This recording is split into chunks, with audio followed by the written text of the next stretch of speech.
लेकिन बात किश्तवाड़ की भी करेंगे, क्योंकि किश्तवाड़ के अंदर जो तबाही का मंजर बादल फटने से हुआ था, अभी भी रेस्क्यू ऑपरेशन इस वक्त चल रहा है। अलग अलग इलाकों से आपको जानकारी देंगे कि आखिर क्या परिस्थिति बादल फटने से इस वक्त जम्मू कश्मीर के अंदर भी बना खड़ी हुई है।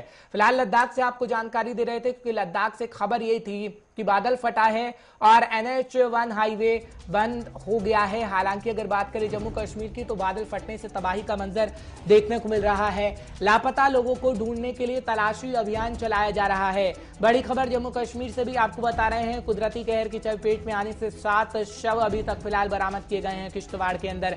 प्रशासन की तरफ से पूरी मदद भी की जा रही है। बड़ी खबर इस वक्त की आपको जम्मू कश्मीर के अंदर से दे रहे हैं, खासकर किश्तवाड़ के अंदर, क्योंकि लद्दाख से अभी ये जानकारी मिली है कि बादल फटा है। हालांकि किसी के मारे जाने की खबर दरअसल नहीं आई है, किसी की मृत्यु नहीं हुई है और ना ही कोई ऐसी खबर सामने आ रही है। लेकिन अगर बात करें किश्तवाड़ की, तो किश्तवाड़ के अंदर तकरीबन 7 शव को बरामद किया गया है। हालांकि ये कहा जा रहा है कि अभी भी तकरीबन 12 से 15 लोग लापता बताए जाते हैं, जिनकी खोज लगातार की जा रही है प्रशासन की तरफ से और टीमों को भी लगाया गया है। जम्मू कश्मीर का जिक्र कर रहे हैं, जम्मू कश्मीर में बादल फटने से इस वक्त तबाही का मंजर देखने को मिल रहा है। हालांकि कल का जिक्र करें तो कल से लगातार हम देख रहे हैं कि बादल फट रहे हैं और उससे जान माल का काफी नुकसान हो रहा है। रेस्क्यू ऑपरेशन की तस्वीरें आपके टेलीविजन स्क्रीन पे आ गई है और रेस्क्यू ऑपरेशन चलाया जा रहा है, क्योंकि कल जब हमारे संवाददाता जुड़े थे तो कह रहे थे कि लगातार रेस्क्यू ऑपरेशन चल रहा है, लेकिन रात आते आते रेस्क्यू ऑपरेशन रुक ना जाए, इसका कहीं ना कहीं लोगों को भय बना हुआ है। लेकिन ऐसा नहीं हुआ, रेस्क्यू ऑपरेशन लगातार जारी रहा और अभी भी रेस्क्यू ऑपरेशन लगातार चलाया जा रहा है। लोगों को, दबे हुए लोगों को निकाला जा रहा है और लापता लोगों का पता लगाने की कोशिश लगातार की जा रही है, क्योंकि तकरीबन ये कहा जा रहा था कि 40 से ज्यादा लोग लापता हैं और 7 शव अभी तक निकाल लिए गए हैं। बड़ी खबर, बड़ी जानकारी आपको इस वक्त की जम्मू कश्मीर से भी दे रहे हैं। जब जम्मू कश्मीर के अंदर बादल फटने की खबर आई है और उसके बाद रेस्क्यू ऑपरेशन लगातार जारी रहा, लेकिन अभी एक और बड़ी खबर निकलकर सामने आ रही है कि जम्मू कश्मीर के अंदर मौसम विभाग ने यह कह दिया है कि तकरीबन 1 हफ्ते तक यही तस्वीर जारी रहेगी और 1 हफ्ते तक सावधानी आपको बरतनी होगी, आम जनता को बरतनी होगी। बेवजह आप घरों से बाहर मत निकलिए, नहीं तो आपको प्रकृति की मार पड़ सकती है। क्योंकि अगर हम बात करें कुदरत के कहर की, तो कुदरत का कहर इस वक्त आम जनता पर बरपा हुआ है और किस तरीके से बरपा हुआ है ये तस्वीरें बानगी हैं उसकी, और ये तस्वीरें बखूबी बयां कर रही हैं। फिलहाल 7 शवों को बरामद कर लिया गया है, 7 शवों की बरामदगी हो गई है, जो जानकारी इस वक्त हम आप तक पहुंचाने की पूरी कोशिश कर रहे हैं। और आप देख पा रहे होंगे कि किस तरीके से एम्बुलेंस है, चॉपर है, लगातार रेस्क्यू ऑपरेशन चलाया जा रहा है। अजय शान और ऋषि खजूरिया इस वक्त हमारे 2 संवाददाता जुड़ रहे हैं। कुछ ही देर में हमारे 2 संवाददाता और जुड़ेंगे, उनसे भी जानकारी लेने की कोशिश करेंगे। किश्तवाड़ सबसे पहले चलते हैं। अजय, क्या कुछ खबर है? 7 शवों की बरामदगी की खबर हम बता रहे हैं कि 7 शव बरामद कर लिए गए हैं, लेकिन आगे क्या और सिचुएशन हो सकती है? क्योंकि कल जो ग्राउंड जीरो से आप जानकारी दे रहे थे, कह रहे थे कि चौपर आने में समय लग रहा है और अभी परेशानी हो रही है, पर क्या वो परेशानी दूर हो गई है और अभी रेस्क्यू ऑपरेशन लगातार चलाया जा रहा है? अजय जी बिल्कुल, कल शाम को जब रेस्क्यू ऑपरेशन बंद किया गया था तो सुबह अर्ली मॉर्निंग इसको फिर दोबारा रिज्यूम किया गया, लेकिन अभी तक कोई कामयाबी नहीं मिली है। केवल 7 शव ही बरामद कर लिए गए हैं। 17 घायलों को कल ही निकाल लिया गया था सुरक्षित, उनको डिफरेंट हॉस्पिटल्स में भर्ती करवाया गया है।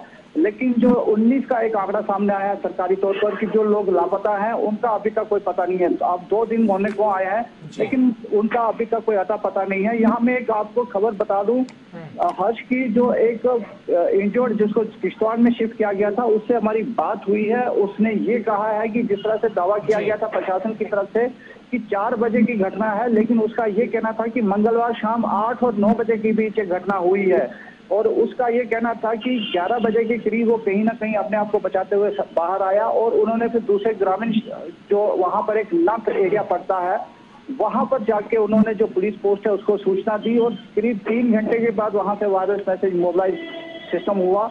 तो उसके बाद ये सारा बात सामने आई है। जहां तक रेस्क्यू ऑपरेशन को लेके हेलीकॉप्टर मूवमेंट की बात है तो आज सुबह हल्का मौसम कहीं ना कहीं राहत जरूर मिली थी, मौसम साफ हुआ था। करीब 2 से 3 सॉर्टिस यहाँ से गई हैं। जो सौंदर एक इलाका आता है दक्षिण में, जहां से करीब 3 घंटे का आगे फिर पैदल रास्ता है, तो वहां पर 2 टीमें जो है STRF और NDRF की ड्रॉप की गई, लेकिन उसके बाद अचानक से मौसम फिर खराब हो डे है और एनडीआरएफ की टीमें भी यहाँ पर मौजूद है। लेकिन जो हमारे पास अभी सोर्सेज कंफर्म कर रहे हैं कि हो सकता है कि एनडीआरएफ की टीमों को अब सड़क मार्ग से ही आगे भेजा जाएगा, क्योंकि मौसम फिर खराब हो गया है, हल्की हल्की बारिश हो रही है। तो कहीं ना कहीं जो मौसम कल से ही खलल इसमें डाल रहा है रात कार्यों में, तो आज भी वैसा ही देखने को मिला। जी हर्ष। ठीक है अजय, मैं लौटूंगा आपके पास। ऋषि भी लगातार इस वक्त हमारे साथ जुड़े हुए हैं। ऋषि, क्या आपके पास भी जानकारी है, क्योंकि मौसम विभाग की तरफ से जानकारी दी जा रही है कि तकरीबन एक हफ्ते यही हालात रह सकते हैं, और मौसम वैज्ञानिक जो भविष्यवाणी कर रहे हैं कहीं ना कहीं वो सच साबित हो रही है? क्योंकि ताजा जानकारी थोड़ी देर पहले हम दे रहे थे कि लद्दाख के अंदर अभी रिसेंटली बादल फटा है। हालांकि किसी नुकसान की खबर नहीं है कि किसी जान की नुकसान हुई हो, लेकिन अभी खबरें सामने आ रही हैं। लेकिन अगर आगे जम्मू कश्मीर में ऐसे होता है, उससे पहले क्या तैयारी की गई है? क्योंकि सबसे पहले जान का नुकसान ना हो वो कवायद करना जरूरी है। प्रशासन की तरफ से कैसे इंतजाम किए जा रहे हैं ताकि लोग सुरक्षित हो पाए? ऋषि देखिए हर्ष, आपको बता दें कि लगातार जिस तरह से मौसम काफी खराब हुआ है, पिछले कई दिनों से बारिशें लगातार चल रही हैं और बारिशों ने काफी ज्यादा तबाही जो वो पहाड़ी इलाकों के साथ साथ मैदानी इलाकों में भी मचाई है। खासतौर पर मैं जिला सांबा का भी जिक्र करूंगा और आसपास के जितने भी इलाके हैं जो बारिश की चपेट में आए हैं। खासतौर पर सुम का इलाका जो पहाड़ी इलाका है और मैदानी इलाका मनानू इलाके की बात करें तो ये दो ऐसे इलाके जो काफी ज्यादा प्रभावित हुए हैं। यहाँ पर बाढ़ ने काफी ज्यादा तबाही यहाँ पर मचाई है, लोगों के घरों को काफी नुकसान पहुंचा है। हालांकि जान का कोई ऐसा नुकसान नहीं हुआ, लेकिन जो रिहायशी इलाके हैं वो पूरी तरह से तबाह हुए हैं इस इलाके में। और प्रशासन की मैं बात करूंगा, प्रशासन लगातार हर एक इलाके में जो पहुंचने का प्रयास कर रहा है। खासतौर पर जितने इलाके नदी नालों के पास हैं, खासतौर पर बसंतर दरिया की मैं बात करूंगा, उसके आसपास जितने भी लोग वहां पर रह रहे थे उनको वहां से पलायन करवा दिया गया है, उन्हें पीछे कर दिया गया है। क्योंकि जिस तरह से मौसम विभाग ने एक बार फिर से ये स्पष्ट कर दिया है कि मौसम अभी एक हफ्ता तक जो वो खराब रहेगा, बारिशें दोबारा हो सकती हैं, जिसको लेकर आज भी लगातार मौसम करवट बदलता लेता हुआ नजर आ रहा है। कभी धूप चल रही है, कभी काफी बादल आ रहे हैं और बसंतर दरिया का लेवल फिलहाल तो अभी काफी डाउन आ चुका है कल के मुकाबले अगर बात करें तो, लेकिन फिर भी जो फ्लो पानी का देखा जा रहा है वो काफी ज्यादा है अगर पहले के मुकाबले देखें, क्योंकि लगातार पहाड़ों में जो बारिशें हैं वो लगातार जारी हैं, जिसके चलते पानी का अभी भी ये कह सकते हैं कि खतरा बना हुआ है। तो एडवाइजरी जो जिला प्रशासन सांबा ने जारी की है उसको भी लोग कहीं ना कहीं फॉलो कर रहे हैं। कुछ लोग हमने आज दोबारा से देखा कि मछली पकड़ने के लिए वो दरियाओं का रुख कर रहे हैं, उनके लिए भी काफी रिस्क जो वो बना हुआ है, लेकिन लोगों को समझ नहीं आ रही। और प्रशासन ने उन इलाकों की बात करें जहां पर पानी काफी ज्यादा इकट्ठा हुआ था, वाटर लॉगिंग काफी ज्यादा हुई थी, वहां से अब जो रेस्क्यू कल ही जो वो किया गया, कुछ लोगों को वहां पर रेस्क्यू ऑपरेशन चलाया गया, लेकिन आज वहां से जो वो क्लियरेंस की जा रही है, पानी को वहां से निकाला जा रहा है ताकि लोग अपने घरों तक पहुंचे। क्योंकि कल से लोग अपने घरों तक नहीं पहुंच पाए हैं, क्योंकि घरों पर पहुंचने का कोई जरिया बचा नहीं था। पानी लगभग 5 फुट के आसपास पानी जो था वो पूरे इलाके में इकट्ठा हुआ था, पूरी लोकेलिटी जो वो काफी प्रभावित हुई थी। तो कई ऐसे इलाके हैं जहां पर दीगर अभी भी पानी का खतरा बना हुआ है। खासतौर पर कल भी हमने आपको बताया कि कई गाड़ियां ऐसे इलाकों में फंसी थी जो कि सड़क संपर्क और सांबा तक का बनाता है रास्ता, लेकिन सड़क संपर्क कल की बारिश से पूरी तरह से प्रभावित हुआ है, इससे पहले भी प्रभावित हुआ है। प्रशासन को चाहिए था कि उस सड़क संपर्क को जल्द से जल्द ठीक किया जाए ताकि जो सुम इलाके के लोग हैं वो आराम से सांबा तक पहुंचे। लेकिन कहीं ना कहीं जब भी बारिश आ रही है, पिछले एक हफ्ते से हम देख रहे हैं कि लगातार लोग जो वो जो उस पार के हैं वो उसी पार रह जाते हैं, कोई काम नहीं हो पा रहा। प्रभावित काफी ज्यादा किया बारिश ने, लेकिन प्रशासन भी दूसरी ओर जो दावा कर रहा है उस दावे पर कहीं ना कहीं खरा तो उतरा है, लेकिन अभी भी काफी काम करने की जरूरत है प्रशासन को, अगर उन लोगों को सुविधाएं देनी है जो बाढ़ से काफी ज्यादा प्रभावित हुए हैं। ठीक है ऋषि, लौटूंगा आपके पास। वसीम भी इस वक्त हमारे साथ जुड़े हैं। वसीम, बहुत बहुत शुक्रिया हमारे साथ जुड़ने के लिए। वसीम, अभी हालांकि बारिश नहीं हो रही है कुछ इलाकों का जब हम जिक्र करते हैं, हालांकि मौसम विभाग ये कह रहा है क्योंकि बादल फटने की खबरें सामने आ रही हैं। अभी ऋषि से भी हम जिक्र कर रहे थे क्योंकि इशाक थोड़ी देर पहले लद्दाख से हमारे साथ जुड़े थे, वहां पर बादल अभी अभी फटा है। हालांकि किसी जान के खतरे में होने की कोई खबर नहीं आई है, लेकिन तबाही का मंजर है। जम्मू कश्मीर के अंदर भी हम देख रहे हैं, लेकिन क्या कुछ प्रशासन तैयारी में है डोडा के अंदर भी, ताकि लोग कि जो खबरें आ रही हैं, मौत की खबरें आ रही हैं, वो ना हो और राहत और बचाव का कार्य पूरी तरीके से चलाने में प्रशासन सक्षम हो पाए? हर एक इलाके की जानकारी हम गुलिस्तान न्यूज पर दर्शकों को दे रहे हैं। आपके इलाके में क्या तैयारी है? जी बिल्कुल, हर चीज जिस तरह से आपको बताऊं कि पहले सबसे अच्छी बात यह है कि डोडा के अंदर कोई जानी या माली नहीं है, और जिस तरह से हमने कल भी आपको रिपोर्ट दिखाई थी कि फुलडोडा के अंदर काफी जो दरिया है काफी ज्यादा बह रहा था और उसका जो खतरे के निशान था उससे काफी ज्यादा ऊपर पानी था। मगर आज सुबह ये खबर सुनने को मिली कि पानी काफी नीचे आ चुका है और जिस तरह से कल लेवल काफी ऊपर था पानी का, थोड़ा सा नीचे पानी देखा हुआ नजर आ रहा है। और लोगों से भी हमने जब बातचीत की तो कल जब लोगों से बातचीत की थी उनका ये भी कहना था कि पहली दफा इस तरह का पानी हमने देखा। और आर्मी, एनडीआरएफ की टीम और जनाब एसपी जो वहीं पे एक लोकल एनजीओ है वो वहीं पे मौजूद रखी गई है, ताकि कोई अगर डिजास्टर इलाके में होता है तो वो सारे लोग वहां पे रखे गए हैं। और लोगों को हिदायत बार बार की जा रही है, की तरफ से अनाउंसमेंट भी की जा रही है। अभी कुछ देर पहले हम म्युनिसिपलिटी की गाड़ी देख रहे थे जो अनाउंसमेंट कर रही थी, लोगों से अपील कर रही थी। काफी सारे लोग, जिस तरह से पिछले दिनों देखते थे गर्मियां काफी ज्यादा थी और गर्मियों के बाद लोग नहाने जाते हैं या गाड़ियां धोने जाते हैं तो उनको अपील की गई है कि वो वहां नहीं आए। और पुलिस की हमने देखा कि पुलिस वहां पे तैनात कर दी गई है ताकि कोई गलती से भी वहां ना आए। ठीक है वसीम, बहुत बहुत शुक्रिया हमारे साथ जुड़ने के लिए, तमाम जानकारी पहुंचाने के लिए। फिलहाल ऋषि और किश्तवाड़ से अजय शान हमारे साथ जुड़े हैं। ऋषि, मैं आपके पास लौटूंगा, लेकिन अजय आप जानकारी दीजिएगा। जिस तरीके से वसीम बता रहे हैं कि गनीमत है कि दरिया का पानी धीरे धीरे कम हो रहा है, लेकिन आपको किश्तवाड़ के अंदर क्या लगता है कि जो लोग लापता हैं उनके बचने की उम्मीदें हो सकती हैं? क्योंकि 7 शवों को बरामद कर लिया गया है, कुछ घायल हैं, उन्हें अस्पताल में भर्ती करा दिया गया है, लेकिन पूरा 1 दिन हो गया है, अभी तक लोग नहीं मिल पा रहे हैं। क्या उनके बचने की उम्मीद हम कह सकते हैं कि वो लोग बचे होंगे? और रेस्क्यू ऑपरेशन जब चलाया जा रहा है तो क्या कोई उम्मीद है?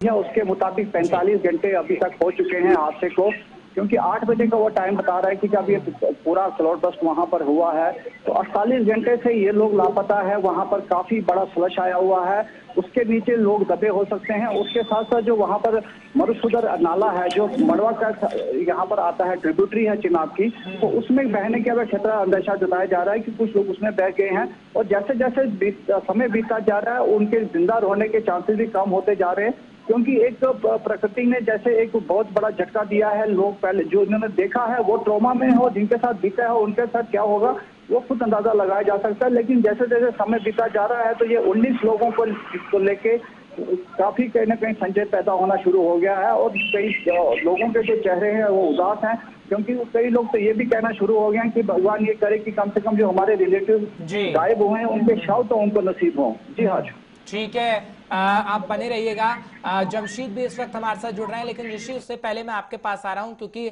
जब हम दरियाओं का जिक्र करते हैं तो गनीमत यह है कि कहीं कहीं दरियाओं का पानी अब कम होने लगा है, जिस तरीके से वसीम जानकारी दे रहे थे। क्या आपके इलाके में भी कुछ ऐसी तस्वीर आपको दिखती हैं? हालांकि हाँ, दरिया में पानी कम हो रहा है, लेकिन मौसम विभाग कहता है कि 1 हफ्ते तक यही तस्वीर देखने को मिल सकती है। और मौसम विभाग की जो भविष्यवाणी होती है वो सच भी साबित होती है। तो कितनी तैयारी करनी होगी? देखिए आज बिल्कुल सही कहा आपने। मैं दरिया का जिक्र जिस तरह से आप कर रहे हैं तो मैं थोड़ी देर पहले खुद बसंतर दरिया का पूरा मुआयना कर आया हूं। वहां पर भी वाटर लेवल पहले के मुकाबले काफी कम हुआ है, जिस तरह से मैं पहले भी आपको बता रहा हूं। तो कहीं ना कहीं पानी का फ्लो अभी उस तरह से नोट किया जा रहा है जिस तरह से रूटीन में जब हम पानी देखते हैं बसंतर दरिया का या देवक नदी का तो काफी कम होता है। लेकिन बारिशें जिस तरह से अभी लगातार हो रही हैं तो पानी का फ्लो आप पहले के मुकाबले ज्यादा देख सकते हैं, लेकिन पिछले 2-3 दिन के मुकाबले देखें तो अब थोड़ा सा कम जरूर हुआ है। और लोग जो वो आर पार जो वो जाना शुरू कर चुके हैं। जो खाना बदोश लोग हैं जो दरियाओं के किनारे रहते हैं वो लगातार चलना शुरू उन्होंने कर दिया, लेकिन उनको लगातार प्रशासन अलर्ट कर रहा है। पुलिस की टीमें जो वो लगातार दरियाओं के आसपास गश्त कर रही हैं कि लोगों को समझाया जाए, उनको मना किया जाए। और कुछ लोग जो लगातार वहां पर इलीगल काम कर रहे हैं उनको भी लगातार अपडेट किया जा रहा है कि आप लोग यहां पर ना जाएं। और प्रशासन ने तैयारियां पहले ही कर ली है। प्रशासन ने एडवाइजरी जारी कर दी है, पब्लिक डोमेन में उस एडवाइजरी को जारी कर दिया गया है। लेकिन अब सवाल यह है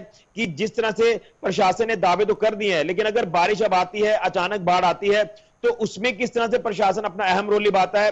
क्योंकि जिस तरह से कुछ एक डिटेल्स हमारे सामने आई है कि कुछ इलाकों में राशन वगैरह जो है पहुंचाया जा रहा है जो बाढ़ प्रभावित इलाके हैं, और वहां पर पानी की निकासी को भी लगातार जो वो सुचारू किया जा रहा है। और उसी के साथ साथ वहां पर टेंट वगैरह की व्यवस्था की जा रही है ताकि लोगों को रहने में कोई दिक्कतें पेश ना आए, क्योंकि प्रशासन ने उन लोगों को वहां से पलायन करवाया है। जो लोग दरियाओं के पास रह रहे थे, उनके घर थे, वहां पर जमीनें थी, वो पूरी तरह से बह चुकी हैं, खेती पूरी तरह से प्रभावित हुई है। तो ये सारी चीजों को लेकर प्रशासन आगे काम तो कर रहा है, लेकिन बिल्कुल कहीं ना कहीं अलर्ट रहना होगा। ऋषि, मैं आपके पास लौटूंगा। जमशीद भी जुड़े हैं। जमशीद, क्या जानकारी आप भी देना चाहेंगे? क्योंकि कल हम देख रहे थे किस तरीके से दरियाओं में उफान था। क्या आपके इलाके में दरिया अभी तूफान मचाने को तैयार है या फिर लेवल थोड़ा सा पानी का कम हुआ है खतरे के निशान से? हर्ष, बिल्कुल कल के मुकाबले में आज पानी की सतह बहुत कम हो गई है, मगर खतरा अभी भी बना हुआ, क्योंकि आज सुबह जब हमने देखा था कि पानी का लेवल भी कम हुआ था और हल्की हल्की धूप पूरा दिन आती रही, और इस वक्त हल्के हल्के बादलों का सिलसिला दोबारा शुरू हो चुका है। हालांकि कल हमने देखा था जब अचानक फ्लड आया, फ्लड के बीच झोपड़पट्टी वाले लोग फंस कर रह गए थे। उसके बाद छत्तीसगढ़ के 2 मजदूर फंस कर रह गए थे, जिसमें से एक मजदूर बह गया था, जिसकी डेड बॉडी अभी तक नहीं मिली। हालांकि थोड़ी देर पहले हमारी प्रशासन से बात हुई तो प्रशासन का ये कहना था कि इसके लिए पूरे इलाके, जितना भी इलाका पड़ता है, इसमें पूरा अलर्ट किया गया और इसकी तलाश का सिलसिला लगातार जारी है। और आज सुबह भी सेना की तरफ से कुछ ऑपरेशन चलाए गए, जहां लोगों को रेस्क्यू किया गया। बड़ी तादाद में ऐसे लोग थे जहां सेना की तरफ से उनको रेस्क्यू किया गया, दूसरी तरफ पुलिस की पार्टियों ने भी कई लोगों को रेस्क्यू किया। और दूसरी बड़ी बात है कि एनडीआरएफ की टीमें भी अब मैदान में उतर चुकी हैं। हालांकि पानी का लेवल पहले से कम जरूर हुआ है, मगर जिस तरह महकमा मौसमियात की तरफ से पहले से ही चेतावनी दी गई है कि 30 से 31 तारीख तक बारिशों का सिलसिला लगातार जारी रहेगा। और पहाड़ी इलाका होने के बाद इन यहाँ की नदी नालों में कब पानी का बहाव बढ़ जाए, ये कहना बहुत मुश्किल होता है। जिस तरह कल हमने देखा कि अचानक इतना ज्यादा पानी आ गया कि लग रहा था कि जैसे सैलाब जैसी सूरत हाल पैदा होगी, जिसमें कई लोग भी फंसे, जिनको बाद में निकाल लिया गया। हालांकि आज प्रशासन से हमारी बात हुई, प्रशासन से जब हमने पूछा तो प्रशासन की तरफ से एक आ गया कि इसमें अभी जो जानकारी इनके पास पहुंची है, 4 फुट ब्रिज जो है इसमें बह चुके हैं, कई लोगों के मकान गिर चुके हैं। आज सुबह भी एक बुदल के डंडोत इलाके में एक मकान गिरने की खबर सामने आई, जिसमें एक मकामी शख्स जख्मी हुआ। इस तरह अभी खबरें आने का सिलसिला दोबारा शुरू हो चुका है, क्योंकि बहुत बड़ा इलाका और पहाड़ी इलाका है, यहाँ से खबरें पहुंचना काफी टाइम लग रहा है। बिल्कुल, कहीं ना कहीं कहा जा सकता है जमशीद की दरियाओं में पानी जरूर कम हो रहा है, लेकिन ये संदेश देने की कोशिश कहीं ना कहीं प्रकृति कर रही है, क्योंकि लद्दाख के अंदर जो हमने खबर बताई है कि बादल फटा है और वो भी पहाड़ी इलाका है, तो जम्मू कश्मीर में प्रशासन को अलर्ट रहना ही होगा। आप तीनों का बहुत बहुत शुक्रिया, अजय आपका भी, ऋषि आपका भी और जमशीद आपका भी बहुत बहुत शुक्रिया हमारे साथ जुड़ने के लिए, सिचुएशन को बताने के लिए कि आखिर कैसी है जम्मू कश्मीर के अंदर खासकर, और जम्मू कश्मीर लद्दाख के अंदर कैसी परिस्थिति बनी हुई है वो हमने आपको बताई। बढ़ेंगे